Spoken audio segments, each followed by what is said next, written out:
Hello बच्चों, अब हम लोग कक्षा 10 फिजिक्स में विद्युत अध्याय का अध्ययन करेंगे। विद्युत चैप्टर जो दिया गया है, विद्युत चैप्टर में क्या क्या पढ़ना है, केवल एक बार हम रिवीजन करा रहे हैं, उसको ध्यान से समझिए जिससे कि इस चैप्टर से भी कोई समस्या ना हो।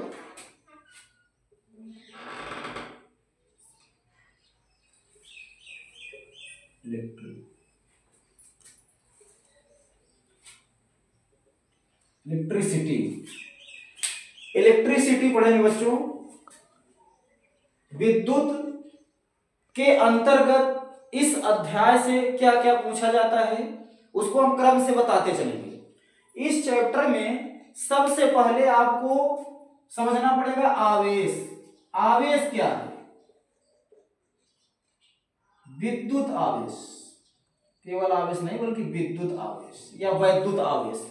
वैद्युत आवेश क्या होता है? तो इसको देखिए, आवेश क्या है, विद्युत आवेश क्या है? किसी भी पदार्थ का वह गुण, किसी भी पदार्थ का वह गुण जिसके कारण पदार्थ वैद्युत बल और चुंबकीय बल दोनों का अनुभव करे।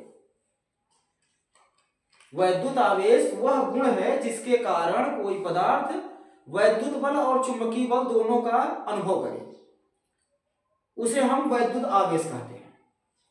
और आवेश को किससे प्रदर्शित किया जाता है? आवेश को Q से प्रदर्शित करते हैं। जैसे यहां विद्युत आवेश है, इसकी परिभाषा कैसे देंगे? किसी पदार्थ का वह गुण, किसी पदार्थ का वह गुण।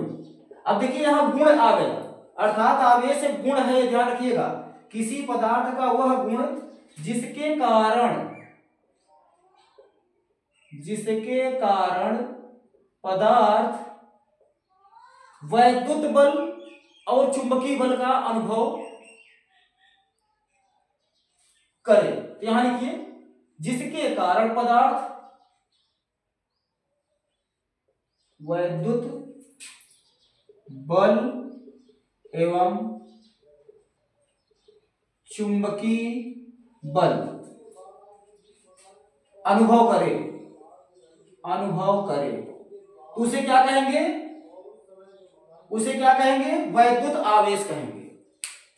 आवेश का मतलब, जैसे कि कुछ लोग कहते हैं अक्सर ना कि ये बहुत जल्दी आवेशित हो जाते हैं, कोई बात हो बहुत जल्दी आवेशित हो जाते हैं। तो आवेश का रूप एक अलग ही होता है, उसमें आकर्षण या प्रतिकर्षण का गुण आ जाएगा उस वस्तु में। इंसान के अंदर ऐसा होता है, छोटी मोटी बात हुई बहुत जल्दी उत्तेजित हो जाते हैं, क्रोध में आ जाएंगे, इतने जल्दी आवेश में आ जाते हैं। इसका मतलब यही है कि ऐसा गुण जो वस्तु में वैद्युत या चुंबकीय बल का अनुभव करा दे, वैद्युत या चुंबकीय बल का प्रभाव उसमें उत्पन्न हो जाए। किसी पदार्थ का वह गुण जिसके कारण पदार्थ में वैद्युत और चुंबकीय बलों का प्रभाव उत्पन्न हो जाए, ये भी कह सकते हैं आप। तो उसको हम क्या कहेंगे? वैद्युत आवेश। अब वैद्युत आवेश को प्रदर्शित किससे करते हैं? Q से। वैद्युत आवेश को Q से प्रदर्शित किया जाता है,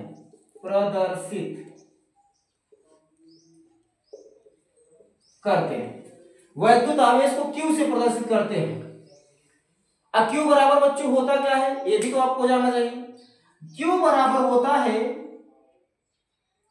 Q बराबर आवेश, चाहे कैपिटल्स दर्शाइए चाहे स्मॉल दर्शाइए, Q बराबर होता है N इंटू ई। Q बराबर N इंटू ई, जहां पे E क्या है? एक इलेक्ट्रॉन पर आवेश। E बराबर इलेक्ट्रॉन पर आवेश है, ये इलेक्ट्रॉन पर आवेश है, जिसका मान क्या होता है बच्चों? 1.6 गुणित 10⁻⁻19 कूलाम। अब देखिए यहां पर एक पॉइंट ये भी कंफर्म हो गया कि आवेश का मात्रक क्या होता है? आवेश का मात्रक कूलाम होता है। आवेश को प्रदर्शित किससे करते हैं? Q से। आवेश को Q से प्रदर्शित किया जाता है और इसका मात्रक क्या होता है? कूलाम होता है। अब Q का मान N इंटू ई होता है। N इंटू ई ही क्यों रखा गया? N इंटू ई क्यों रखा गया? क्योंकि ये E इलेक्ट्रॉन पर आवेश है, E इलेक्ट्रॉन पर आवेश है, एक इलेक्ट्रॉन पर। तो ये जो वैद्युत आवेश होता है ना, इसका सबसे जो न्यूनतम मान होता है, जो सबसे कम मान होता है, वो इलेक्ट्रॉन के आवेश के बराबर होता है। इसलिए नॉर्मल रूप में सामान्यतः आवेश को Q से ही गणना किया जाता है, Q से ही निकाला जाता है, सॉरी Q या इलेक्ट्रॉन से। Q का मान जो भी होगा, जैसे कि आवेश का जो भी मान होगा, आवेश का जो भी मान होगा, सबसे छोटा से छोटा मान उसका एक इलेक्ट्रॉन के आवेश के बराबर होता है। तो इसीलिए आवेश Q का जो भी मान होगा इलेक्ट्रॉन के गुणज में होगा। जैसे या तो एक इलेक्ट्रॉन होगा, या दो इलेक्ट्रॉन होगा, तीन इलेक्ट्रॉन होंगे, डॉट डॉट डॉट, इसी प्रकार से n इलेक्ट्रॉन होंगे। अतः Q का मान जब निकाला जाएगा तो Q की जगह हम व्यापक रूप में N इंटू ई लिखते हैं, ये ध्यान रखिएगा आप लोग। इलेक्ट्रॉन को ही सामान्यतः आवेश से मापा जाता है, आवेश के रूप में मापा जाता है, माना जाता है। क्यों? क्योंकि आवेश का जो सबसे छोटा मान है वह एक इलेक्ट्रॉन के आवेश के बराबर होता है। तो इस प्रकार से Q का मान होगा N इंटू ई। और इसके बाद आता है बच्चों, जैसे कि आवेश, आवेश का प्रकार। देखिए यहाँ हम नोट्स नहीं बनवा रहे हैं, नोट्स बनवाएं, क्योंकि नोट्स बनवाने का समय नहीं है। जब नोट्स बनवाएंगे तो उसके लिए हम आपको बेहतरीन ढंग से पूरा लिखा देंगे एक तरफ से। इस समय मैं केवल आपका रिवाइज करा रहा हूं परीक्षा की दृष्टि से, एक बार पूरा आपको पूरा चैप्टर पढ़ा दूं जिससे आपको पूरा जो भूले हैं सब याद आ जाए। तो देखिए आवेश को, पहला नंबर तो आवेश, आवेश को हम किससे प्रदर्शित करते हैं? Q से। आवेश बच्चों दो प्रकार का होता है, धन आवेश, धनावेश और ऋण आवेश। इस तरह से धनावेश और ऋण आवेश अलग अलग लिखे, धन आवेश लिखे, धनावेश और ऋण आवेश होता है। तो इसमें धनावेश और ऋण आवेश कब हुआ ये भी जानना चाहिए। कोई भी पदार्थ अगर इलेक्ट्रॉन त्याग दे, कोई भी पदार्थ अगर इलेक्ट्रॉन त्यागता है परमाणु, तो उस पर क्या बन जाएगा? ऋण आवेश हो जाएगा। सॉरी, जो त्यागता है, जैसे मान लीजिए ए और यहां बी, इसने इलेक्ट्रॉन त्यागा, तो जो त्यागा बच्चों वो धनी है तब तो त्यागा, जो धनी है वही त्यागेगा ना, जिसके पास कुछ है ही नहीं क्या त्यागेगा। तो जो त्यागता है उस पर धन आवेश हो जाता है, और जो इलेक्ट्रॉन ग्रहण करता है वो ऋणी हो जाता है, कर्जदार हो जाता है, इसलिए उस पर ऋण आवेश हो जाता है। तो आवेश दो प्रकार के होते हैं, धन आवेश और ऋण आवेश, धन आवेश और ऋण आवेश। और धन आवेश कब होता है, ऋण आवेश कब होता है, ये कंफर्म हो गया जब कोई परमाणु या कोई वस्तु जब इलेक्ट्रॉन त्यागती है तो उस पर धन आवेश होता है, और जो इलेक्ट्रॉन ग्रहण करता है उस पर ऋण आवेश होता है। याद करने का शॉर्टकट तरीका यही है, ट्रिक यही है कि भाई जिसके पास है, जो धनी है वो त्यागेगा, अर्थात जो त्यागेगा उस पर धन, और जो ऋणी है, जो कर्ज ले रहा है वो तो ऋणी है, तो उस पर क्या हो जाएगा? ऋण हो जाएगा।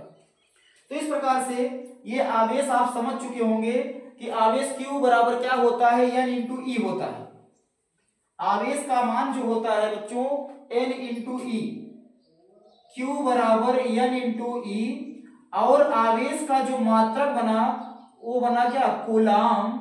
आवेश का मात्रक कूलाम होता है। अब इतनी जानकारी आपको हो गई, तो अब इसके बाद हम लोग पढ़ेंगे वैद्युत धारा, क्योंकि आवेश को जानना जरूरी था, बिना आवेश आप विद्युत धारा कहां से पढ़ पाएंगे। अब लिखेंगे वैद्युत धारा।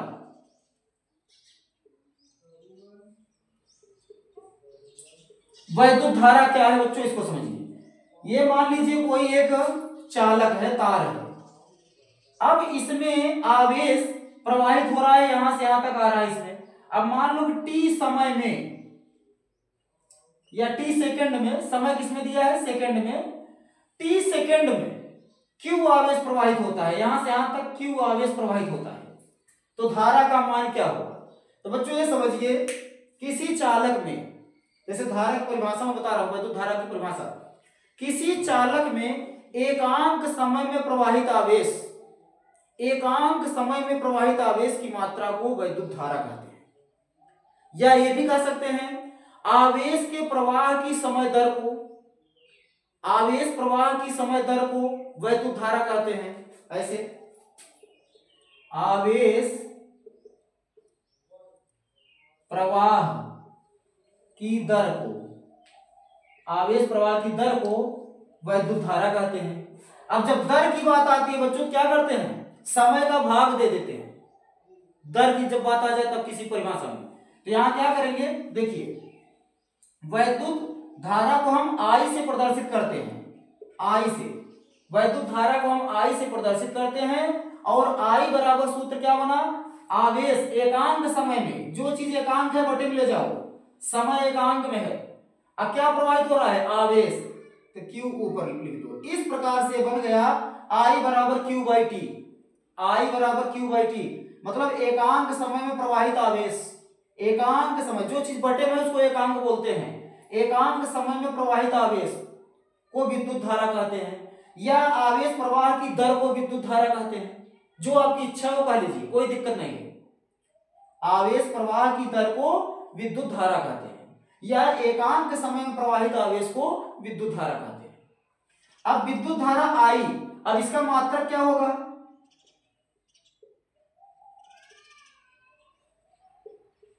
वैद्युत धारा आई का मात्रक, इसका मात्रक क्या होगा बच्चों, देखिए Q क्या है, आवेश है, आवेश का मात्रक क्या होता है, कूलाम, आवेश का मात्रक है कूलाम, बटे का मतलब यहां प्रति लगा दीजिए, और समय, समय का मात्रक क्या होता है, सेकेंड। इस प्रकार से क्या बन गया, कूलाम प्रति सेकेंड। विद्युत धारा का जो मात्रक बना क्या बन गया, कूलाम प्रति सेकेंड, या इसी को एम्पियर भी कहते हैं, इसी को एम्पियर भी कहते हैं।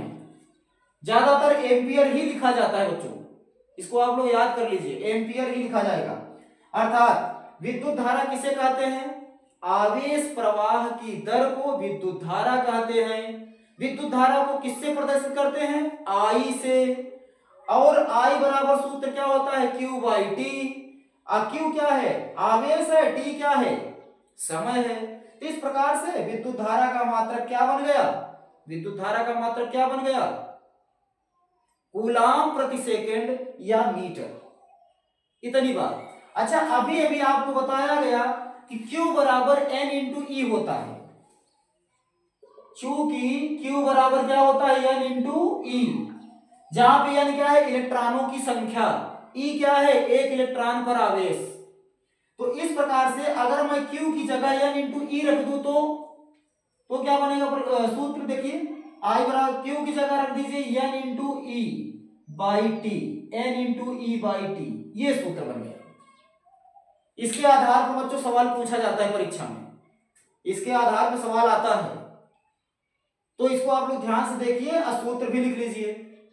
विद्युत धारा की परिभाषा पूछ सकता है परीक्षा में, आवेश प्रवाह की दर को विद्युत धारा कहते हैं, याद कर लीजिए।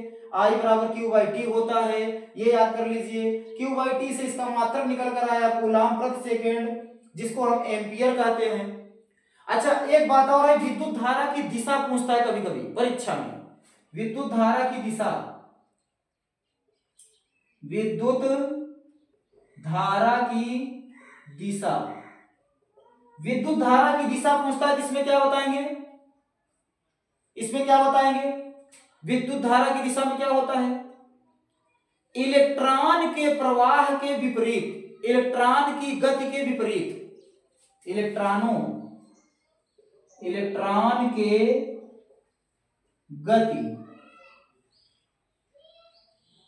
गति की दिशा के विपरीत, इलेक्ट्रॉनों की गति जिधर होगी उसके विपरीत में विद्युत धारा की गति होगी।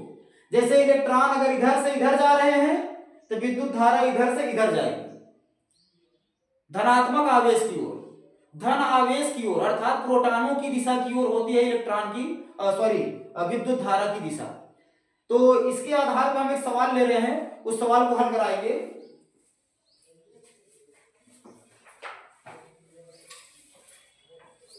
आइए देखते हैं, यहाँ पे एक सवाल दिया गया है।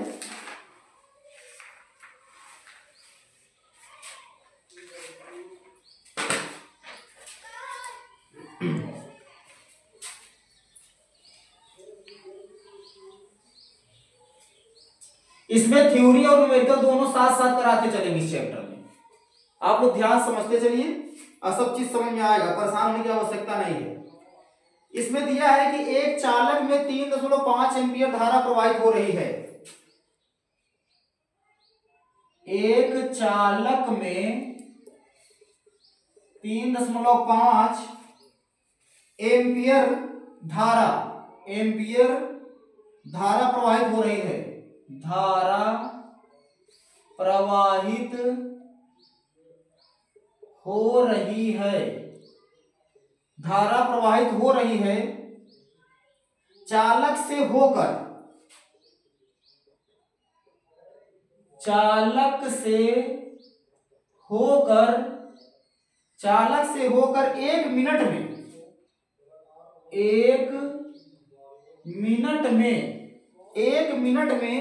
कितना आवेश गुजरेगा। 1 मिनट में कितना आवेश गुजरेगा। 1 मिनट में कितना आवेश गुजरेगा। इसको देखिए, एक चालक में 3.5 एम्पियर धारा प्रवाहित हो रही है। चालक से होकर 1 मिनट में कितना आवेश गुजरेगा। इसको हल करने के लिए सबसे सरल तरीका क्या है, हम पहले आपको बताएं, जब भी हल कीजिए क्या दिया गया पहले उसको लिख लीजिए। तो यहां पर क्या दिया गया है, देखिए चालक से होकर 1 मिनट में यहां धारा दिया गया है, अर्थात आई का मान दिया है कितना 3.5 एम्पियर। आई का मान दिया है 3.5 एम्पियर। समय टी बराबर दिया है 1 मिनट। कितना दिया है, 1 मिनट, या 1 मिनट में कितने सेकंड होते हैं, 60 सेकंड। तो यहां पे आप 60 सेकंड लिख लीजिए, 60 सेकंड। इस प्रकार से आई का मान दिया है और समय का मान दिया है टी का, और आपसे पूछ रहा है कितना आवेश गुजरेगा। क्यू का मान आपसे पूछा जा रहा है, क्यू बराबर क्वेश्चन मार्क।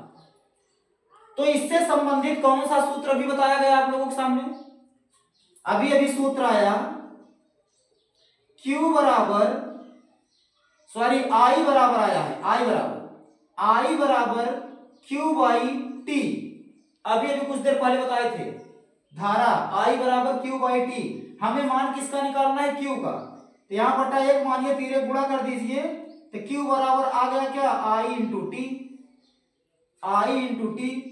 अब देखिए Q का तो मान निकालना ही है, आई का मान दिया है, कितना दिया है 3.5, टी का मान कितना है 60, तो गुणा कर दीजिए, देखिए कितना आता है 6 पंचे 30 की 0, 6 त्रिक 18, 18 3 21, ये 0 रहेगा, 0.1 स्थान पर लगा दीजिए, तो Q बराबर कितना आ गया 210। अब आवेश का मात्रक क्या होता है, कूलाम। आवेश का मात्रक कूलाम, इसलिए यहां लिख दीजिए कूलाम। बस यही आंसर है। तो आई बराबर क्यू बाई टी से आ गया, देखिए 210 कूलाम आ गया, बड़े ही आराम से, कोई दिक्कत नहीं हुई। और इसी के आधार पर सवाल हैं, उन सवालों को ले लेते हैं, एक 2 सवाल और।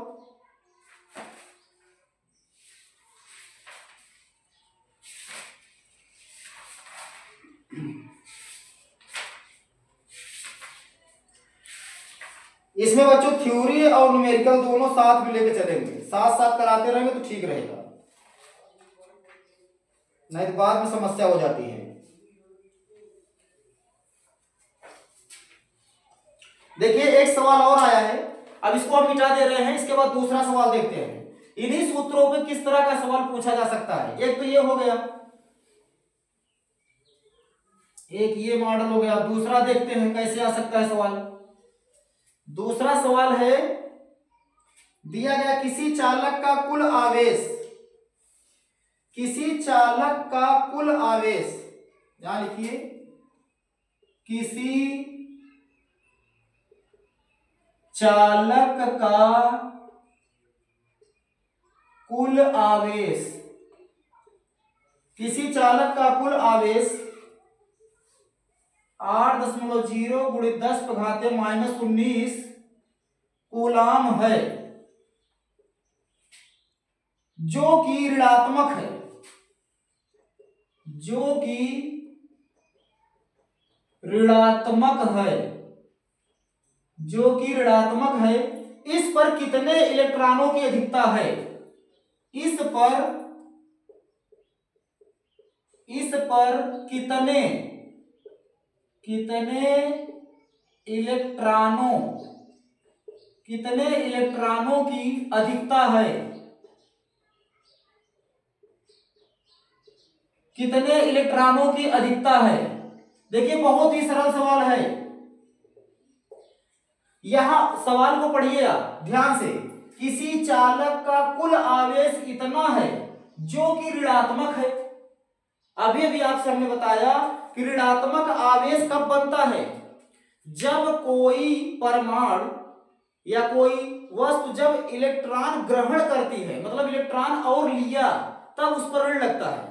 तो कोई भी परमाणु हो, कोई भी तत्व हो, अगर वो इलेक्ट्रॉन ले लिया, कोई भी वस्तु अगर इलेक्ट्रॉन ले लेता है तो उस पर इलेक्ट्रॉन की क्या होती है? अधिकता हो जाती है। मतलब जितने इलेक्ट्रॉन थे उससे कुछ और आ गए, अधिक हो गए, तो उसी को बोला जाता है अधिकता। इसीलिए इस पर क्या है? इस पर कितने इलेक्ट्रॉनों की अधिकता है। आप ये भी कह सकते हो सर यहां ऋणात्मक है, ऋण माने कम, और यहां अधिक पूछ रहा है। तो बच्चों यहां दुविधा मत रहिए, एकदम कंफर्म हो जाइए कि ऋणात्मक है कि इलेक्ट्रॉन और आए हैं किसी के पास। जैसे अगर आपके पास 100 रुपया है और 2 रुपया 4 रुपया और आ जाए तो क्या होगा?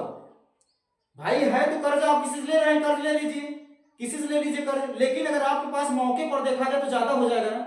जैसे आपके पास 100 रुपया है, 5 रुपया किसी से कर्ज ले लिए, तो अब आपके पास कितना हुआ? 105 रुपया नहीं हुआ, तो पैसे की अधिकता हो गई। तो उसी तरह से इलेक्ट्रॉन जो था सो है, थोड़ा सा और इलेक्ट्रॉन ले लिया तो उस पर क्या हो गया? अधिकता हो गया। नाम तो हुआ कर्ज का, लेकिन क्या हुआ? अधिक हो गया। वही चीज यहां दिया है कि इलेक्ट्रॉन क्या है? आवेश क्या है? ऋणात्मक है, और इलेक्ट्रॉनों की अधिकता पूछ रहा है। इसका मतलब यहाँ पर अधिकता है इलेक्ट्रॉन की, इलेक्ट्रॉन अधिक है। तब सूत्र यहाँ पे लगाने के पहले क्या क्या दिया गया है उसको लिख लीजिए। क्या दिया गया है? कुल आवेश Q बराबर 8.0 गुणित 10⁻⁻19 कूलाम। आगे क्या है? कितने इलेक्ट्रॉनों की अधिकता है, अर्थात n बराबर पूछ रहा है, इलेक्ट्रॉनों की संख्या n बराबर पूछ रहा है। और आप जानते हो E बराबर क्या होता है? 1.6 गुणित 10⁻⁻19 कूलाम ये होता है। अब यहां हल करना है तो कैसे आएगा? देखिए सूत्र आपको याद होना चाहिए। अभी तो हमने एक ही सूत्र तो बताया, क्या क्या? I बराबर Q/T बताए हैं, I बराबर Q/T बता दिए हैं, एक सूत्र ये है। एक बताए हैं Q बराबर होता है N × E। इसी से संबंधित सवाल को मैं उठा रहा हूं जो बोर्ड परीक्षा की दृष्टि से इंपॉर्टेंट है, पूछ सकता है।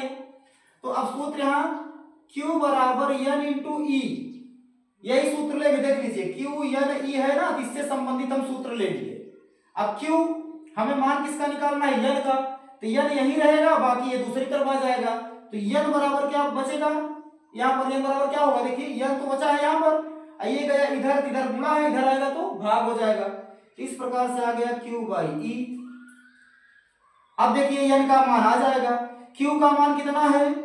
8.0 गुणित 10⁻⁻19 बटे में E का मान कितना होता है? 1.6 गुणित 10⁻⁻19। अब 10⁻⁻19 से 10⁻⁻19 कट गया। अब N बराबर क्या मिला? देखिए 8 बटे यहां पे 1.6 है। तो ऐसा करते हैं, एक स्थान दशमलव को ऊपर हटा देते हैं, यहां एक स्थान हटा देते हैं, बराबर हो जाएगा। तो N बराबर देखिए एक स्थान इधर गया तो हो गया 80, एक स्थान इधर गया तो ये हो गया 16। तो 16 का 16, 16 पंचे 80। तो N का मान कितना आ गया? 5। अर्थात इलेक्ट्रॉनों की संख्या का है ना, कितने इलेक्ट्रॉन की अधिकता है? तो 5 इलेक्ट्रॉन की अधिकता है। यहां लिख दीजिए अतः 5 इलेक्ट्रॉन की अधिकता है, यही आंसर है, अधिकता है। इस तरह से सवाल हल होंगे, इसमें कोई दिक्कत अब तो कोई समस्या नहीं होनी चाहिए। तो यहां पर क्या सीखे आप? विद्युत आवेश किसको कहते हैं? विद्युत आवेश वह गुण है जिसके कारण पदार्थ विद्युत और चुंबकीय बल का अनुभव करता है या विद्युत और चुंबकीय बल प्रभाव का बल उत्पन्न हो जाता है, उसमें विद्युत और चुंबकीय बल का प्रभाव उत्पन्न हो जाते हैं पदार्थ में। तो ये विद्युत क्या है, विद्युत आवेश क्या है, गुण है। ठीक, आवेश कितने प्रकार के होते हैं, दो प्रकार के। आवेश कितने प्रकार के, दो प्रकार, धन आवेश और ऋण आवेश। जब कोई वस्तु इलेक्ट्रॉन त्यागती है तो उस पर क्या होता है, धन आवेश, और जब कोई वस्तु इलेक्ट्रॉन ग्रहण करती है तो उस पर क्या होता है, ऋण आवेश। और आवेश को हम Q से प्रदर्शित करते हैं। Q बराबर सूत्र क्या होता है, N × E होता है। ये चीज आप सीख चुके। आवेश का मात्रक कूलाम होता है, ये भी आप सीखे। अब विद्युत धारा की बात आई तो आवेश प्रवाह की दर को विद्युत धारा कहते हैं। आवेश प्रवाह की दर को विद्युत धारा कहते हैं। विद्युत धारा का मात्रक एम्पियर होता है या कूलाम प्रति सेकंड होता है। विद्युत धारा की दिशा इलेक्ट्रॉन के गति की दिशा के विपरीत होता है। और इससे संबंधित आप सवाल भी कर लिए। अब आपको कंफर्म हो गया किस तरह का सवाल आता है परीक्षा में, किस तरह से सवाल पूछेगा। ये यहाँ पर इतनी चीजें सीखे हैं। आगे मैं फिर से बताऊंगा, अगली वीडियो में आऊंगा तब बताऊंगा ओम का नियम, प्रतिरोध वगैरह काफी चीजें भी बताना है, अगली वीडियो में बताएंगे। धन्यवाद। हाँ तो बच्चों, अब कक्षा 10 फिजिक्स विद्युत चैप्टर से हम लोग इस समय सीख रहे हैं। तो आज इसमें सीखेंगे अब विभव, वैद्युत विभव और विभवांतर क्या होता है। दो चीजें अब सीखना है हमको, ये बहुत ही जरूरी है। पहला नंबर वैद्युत विभव। विभव क्या होता है पहले इसको समझिए। वैद्युत विभव या विद्युत विभव, तो विभव होता क्या है बच्चों, इसको समझ लीजिए। सबसे पहले एकांक आवेश को या किसी परीक्षण आवेश को अनंत से वैद्युत क्षेत्र में किसी बिंदु तक लाने में, मान लीजिए ये अनंत है, यहां से किसी परीक्षण आवेश को मैं यहां ले आ रहा हूं, ये अनंत है, अनंत दूरी पर, ये वैद्युत क्षेत्र है, इसी क्षेत्र में मैं किसी बिंदु पर ला रहा हूं, यहां से यहां तक ला रहा हूं इसको। अर्थात भाई अगर आवेश को मैं यहां से यहां तक ले आया हूं तो कुछ ना कुछ तो कार्य करना पड़ेगा। जो कार्य करना पड़ता है उसी को वैद्युत विभव कहते हैं इस बिंदु पर। अर्थात जैसे यहां पर ऐसे समझिए, थोड़ा सा चित्र को कंफर्म कर दे और सही ढंग से देखिए। जैसे कि अगर यहां पर ये है वैद्युत क्षेत्र है, ये वैद्युत क्षेत्र है, कोई आवेश अनंत दूरी पर है, अनंत दूरी पर, तो यहां से इस आवेश को मैं इस क्षेत्र में, इस वैद्युत क्षेत्र में किसी बिंदु पर ला रहा हूं। मान लीजिए वो बिंदु ए है, यहां पर मैं ला रहा हूं इसको, Q0 को मैं यहां ले आया, तो यहां से यहां तक आने में कुछ कार्य करना पड़ा। ठीक, अगर इसी को मैं यहां ले आऊं बिंदु बी पर, तब भी कार्य करना पड़ेगा। तो यहां परिभाषा क्या बनेगी, एकांक आवेश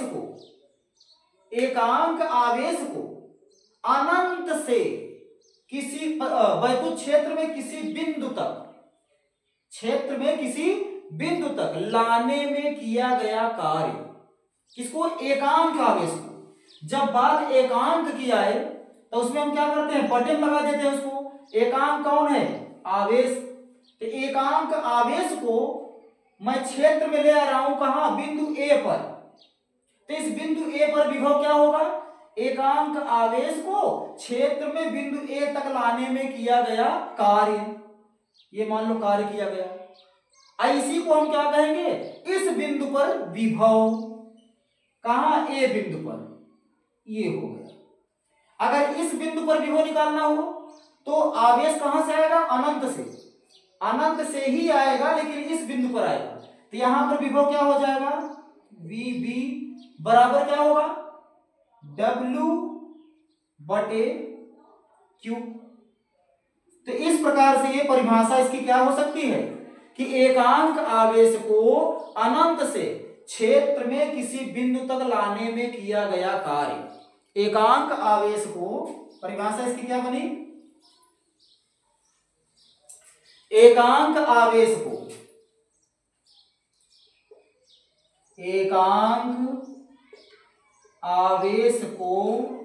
अनंत से वैद्युत क्षेत्र वैद्युत क्षेत्र में किसी बिंदु तक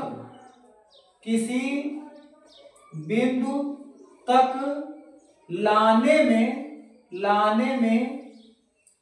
किया गया कार्य।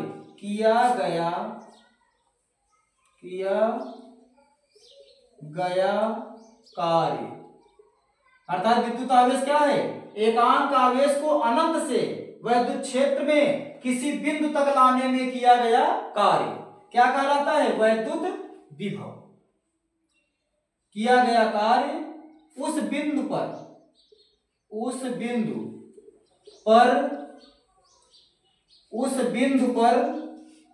साफ साफ नहीं लिख पा रहे हैं ना बच्चों, देखिए सिर्फ लिखते हैं। किया गया कार्य उस बिंदु पर विभव कहलाता है। किया गया कार्य उस बिंदु पर क्या कहलाएगा? विभव कहलाएगा। इसे V से प्रदर्शित करते हैं।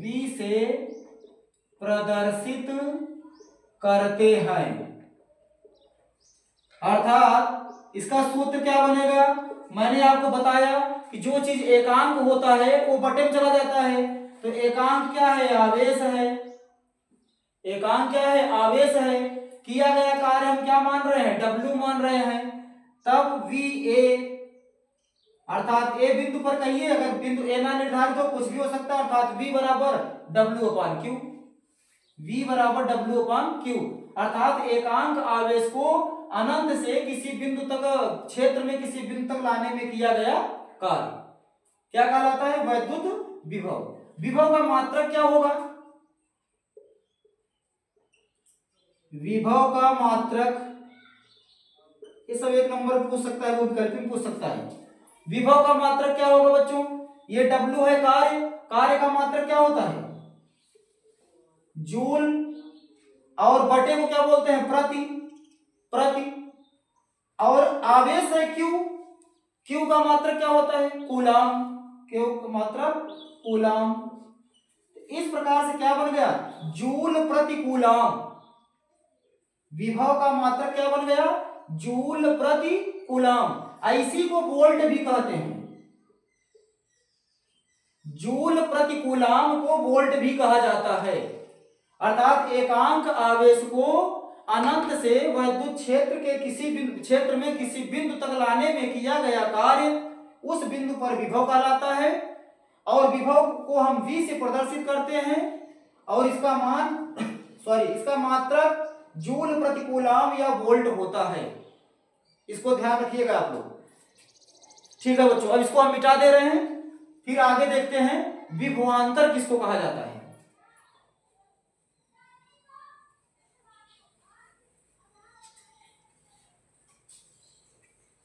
देखिए विभवांतर को भी समझ लीजिए। जैसे ये वैद्युत क्षेत्र है, अब क्षेत्र के भीतर की बात है, बिंदु A यहां पर है, बिंदु B यहां है, और यहां से मैं आवेश को यहां पे ला रहा हूं, यहां से यहां पे ले आ रहा हूं, बिंदु A से बिंदु B पर। तब जो कार्य किया जाएगा उसको विभवांतर बोला जाएगा। इन दोनों बिंदुओं के बीच, A और B के बीच विभवांतर। अर्थात वैद्युत क्षेत्र में एकांक आवेश को एक बिंदु से दूसरे बिंदु तक ले जाने में किया गया कार्य, एक बिंदु से दूसरे बिंदु तक ले जाने में किया गया कार्य, उन बिंदुओं के बीच विभवांतर कहलाता है। उन बिंदुओं के बीच विभवांतर कहलाता है। एकांक आवेश को एक बिंदु से दूसरे बिंदु तक लाया गया है। एकांक आवेश को एक बिंदु से दूसरे बिंदु तक लाया गया है। अर्थात VB माइनस VA विभवांतर, नाम से समझिए, विभवांतर मतलब विभव का अंतर। विभव का अंतर वैद्युत क्षेत्र में स्थित दो बिंदुओं के बीच विभवांतर किसके बराबर होता है? विभवों के अंतर के बराबर। अर्थात आप ये कह सकते हैं कि वैद्युत क्षेत्र में दो बिंदुओं के विभवों के बीच के अंतर को, दो विभवों के बीच के अंतर को विभवांतर कहते हैं। एकदम सिंपल। दो बिंदुओं के बीच विभवों के अंतर को क्या कहेंगे? विभवांतर। और रही बात इसका सूत्र बनाने का, तो सूत्र कैसे बनेगा? सूत्र में क्या है, एक एक मतलब परिभाषा और बताया है कि एक बिंदु से दूसरे बिंदु तक ले जाने में किया गया कार्य। किसको ले जाते हैं? Q को। क्या करना पड़ता है? कार्य। अर्थात विभवांतर का भी वही सूत्र मिला जो विभव का मिला था। विभव का भी यही सूत्र आया था, विभवांतर का भी यही आया। बस अंतर क्या है? अंतर यह है कि इसमें दो बिंदु पहले से निर्धारित हैं, एक बिंदु से दूसरे बिंदु तक आवेश को ले जाते हैं। तो एक बिंदु से दूसरे बिंदु तक ले जाने में किया गया कार्य विभवांतर कहलाता है, या दो बिंदुओं के विभवों के अंतर को विभवांतर कहते हैं। बस सिंपल सी बात। अब मात्रक इसका वही होगा, मात्रक इसका वही होगा क्या? जूल प्रति कूलाम या वोल्ट। जूल प्रति कूलाम या वोल्ट, मात्रक वही है। जो विभव का मात्रक वही विभवांतर का। विभवांतर मतलब विभवों का अंतर, विभव ही तो होगा। विभव का जो अंतर निकलेगा वो भी विभव होगा, इसलिए उसका मान क्या है? उसका मात्रक क्या है? उसका मात्रक वोल्ट है। इस प्रकार से याद कर लीजिए। अब इसको मिटा दे रहे हैं। देखिए आगे अब क्या आता है बच्चों, आगे इसमें आपको सीखना पड़ेगा।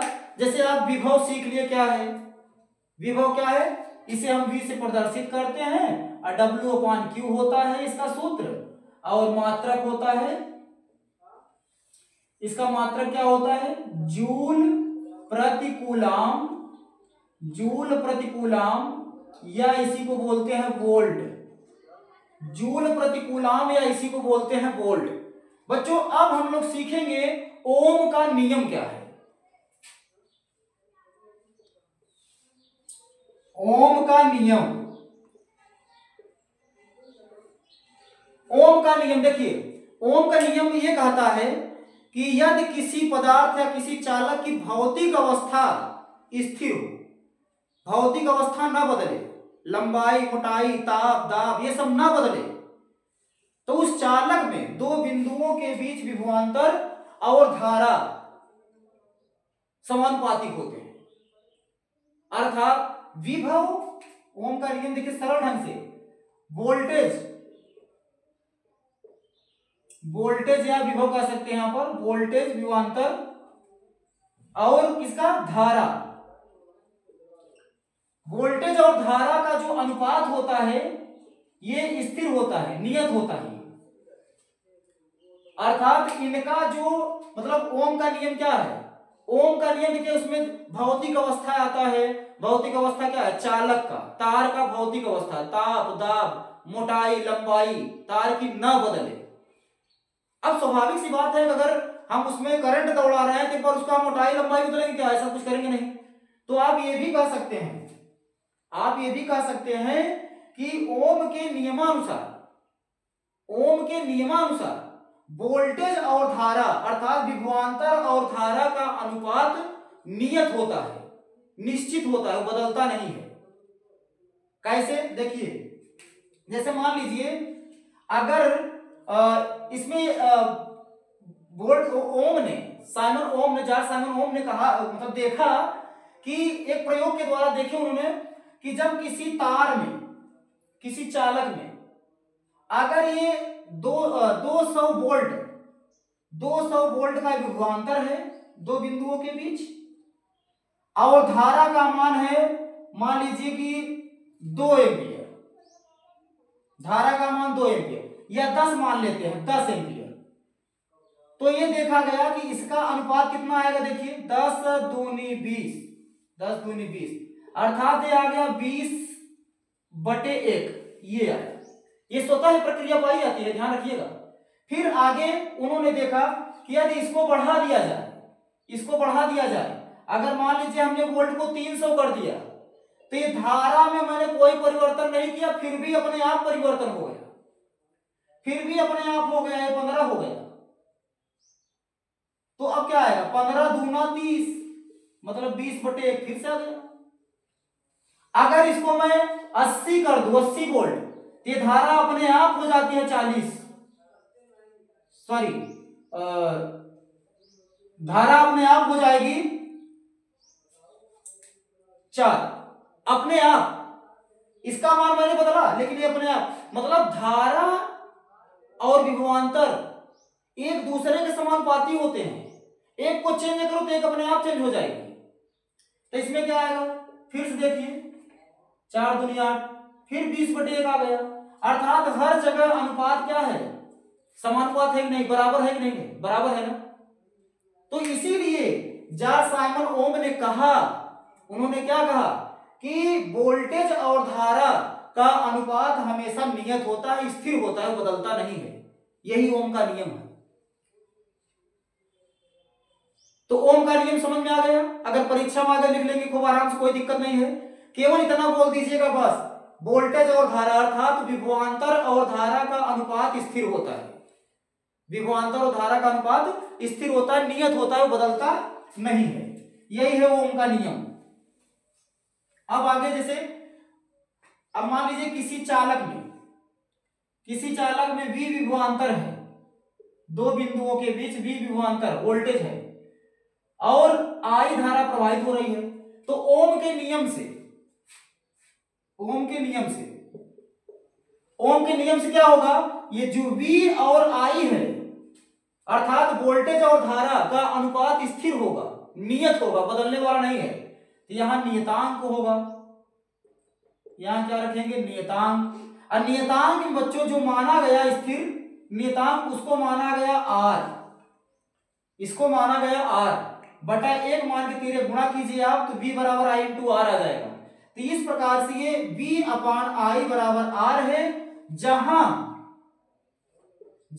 R क्या है, स्थिरांक कहो या नियतांक कहो, स्थिरांक हो या नियतांक हो, जिसे प्रतिरोध कहते हैं, जिसे क्या कहते हैं, प्रतिरोध। अर्थात ये R क्या है बच्चों, प्रतिरोध है। R को क्या कहेंगे, प्रतिरोध। जैसे कोई भी चालक हो तो अपने स्वयं के गुण के कारण क्या करता है, धारा के प्रवाह में बाधक बनता है। धारा के प्रवाह में जो बाधक बने वो क्या कहलाता है, प्रतिरोध। अर्थात प्रतिरोध की परिभाषा अगर देना हो तो कैसे देंगे आप लोग, धारा के प्रवाह में अवरोध उत्पन्न करने वाले कारक को, धारा के प्रवाह में अवरोध उत्पन्न करने वाले कारक को क्या कहेंगे, प्रतिरोध कहेंगे। जैसे रोड पर आप चलते हो, जगह जगह ब्रेकर आ जाता है, तो ब्रेकर क्या करता है, आपके गति में अवरोध उत्पन्न करता है, आपकी गति को कम ज्यादा करता है, अवरोध विरोध करता है। तो ठीक उसी प्रकार से अगर धारा के मार्ग में, धारा के प्रवाह में कोई अवरोध उत्पन्न कर रहा है तो क्या कहलाता है, प्रतिरोध कहलाता है, उसे प्रतिरोध कहते हैं। तो प्रतिरोध भी आपको अच्छी तरह समझ में आ गया, प्रतिरोध क्या है बच्चों। इस पर आधारित सवाल पूछा जाता है, ओम के नियम पर आधारित सवाल। तो ओम का नियम क्या मिल गया, V बराबर I इंटू आर मिल गया, V बराबर I इंटू आर, जहां R क्या है, प्रतिरोध है, और R का मात्रक, प्रतिरोध R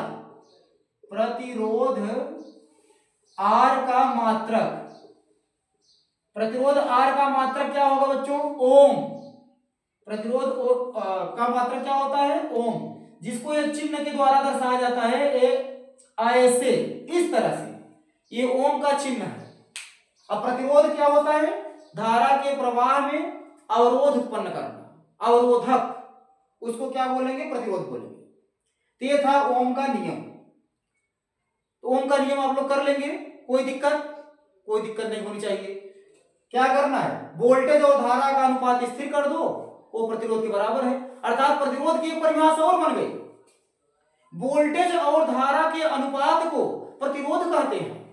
अगर आप परीक्षा में इतना भी लिख देंगे तब भी सही रहेगा, वोल्टेज और धारा के अनुपात को। ये वाला सूत्र कहां से आया, ये सूत्र आया है V अपान I बराबर R से, इसी सूत्र से 13 गुणा कर दिए तो इतना आ गया। अर्थात वोल्टेज और धारा के अनुपात को क्या कहेंगे, प्रतिरोध कहेंगे, ये भी आप कह सकते हो। इस पर आधारित सवाल भी पूछा जाता है, देखते हैं एक आध सवाल, इसके आधार पर सवाल भी देख लेते हैं, करा देंगे एक आठ सवाल।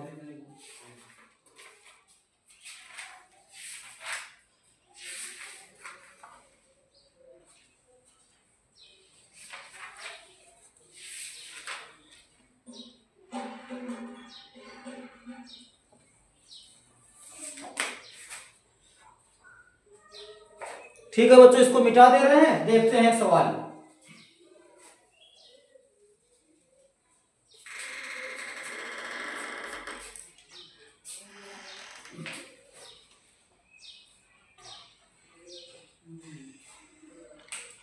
यदि किसी बल्ब के तंतु का प्रतिरोध, यदि किसी बल्ब के तंतु का प्रतिरोध, तंतु का प्रतिरोध, तंतु का प्रतिरोध 1200 ओम, 1200 ओम है तो, 1200 ओम है तो यह बल्ब 220, यह बल्ब 220, यहां भी लिखा है इसका मतलब वोल्ट, 220 वोल्ट स्रोत से कितनी विद्युत धारा लेगा? 220 वोल्ट स्रोत से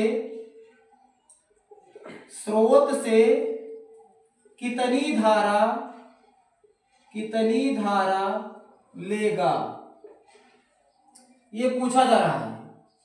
तो यहां हम हल करेंगे इसको, देखते हैं क्या आता है।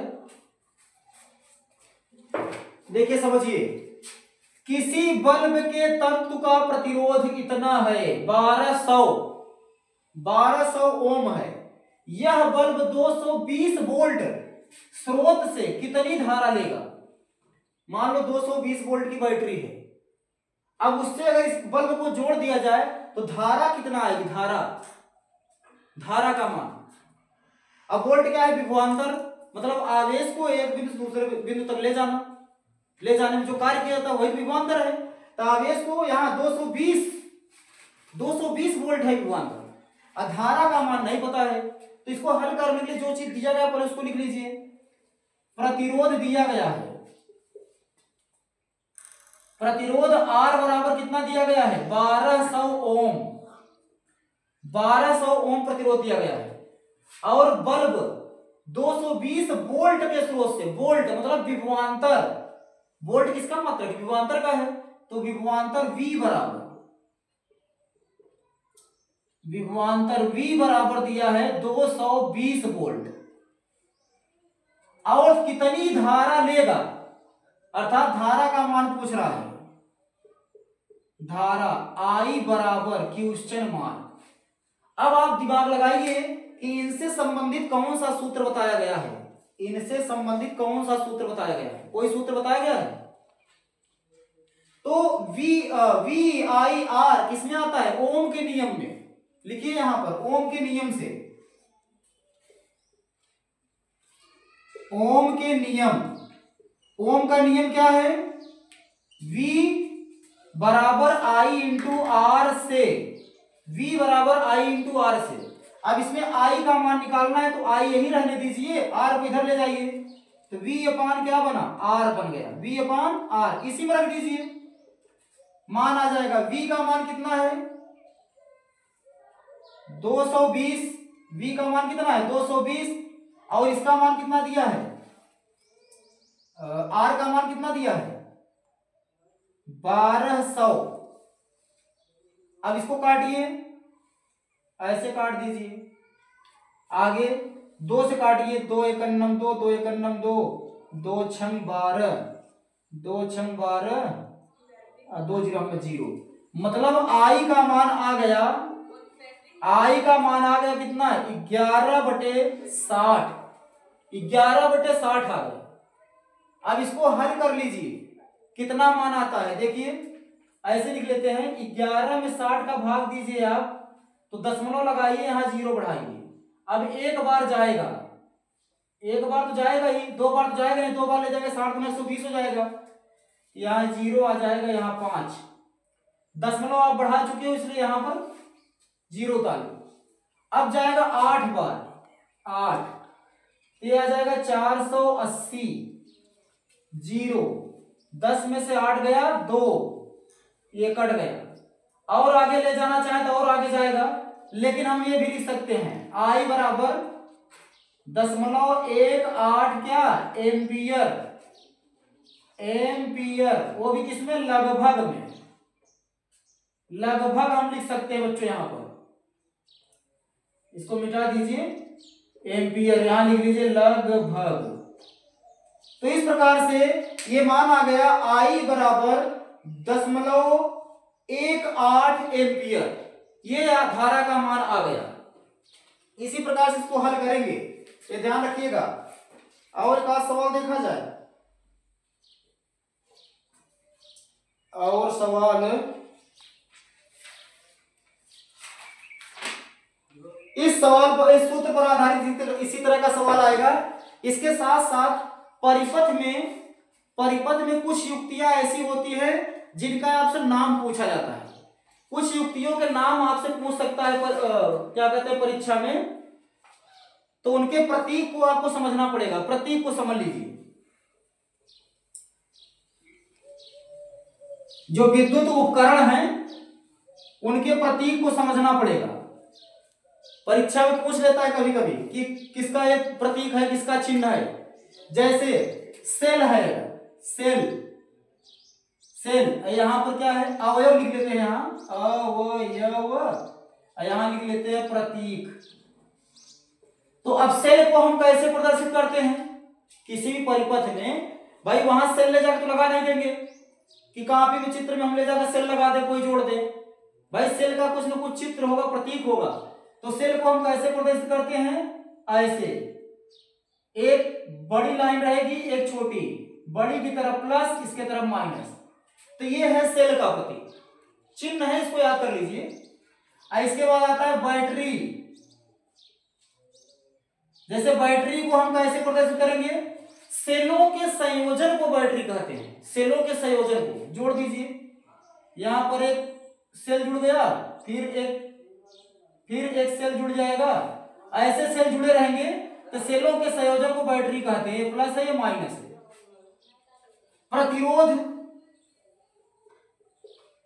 प्रतिरोध को किससे प्रदर्शित करेंगे, प्रतिरोध को प्रदर्शित करेंगे इस चिन्ह से, ऐसे।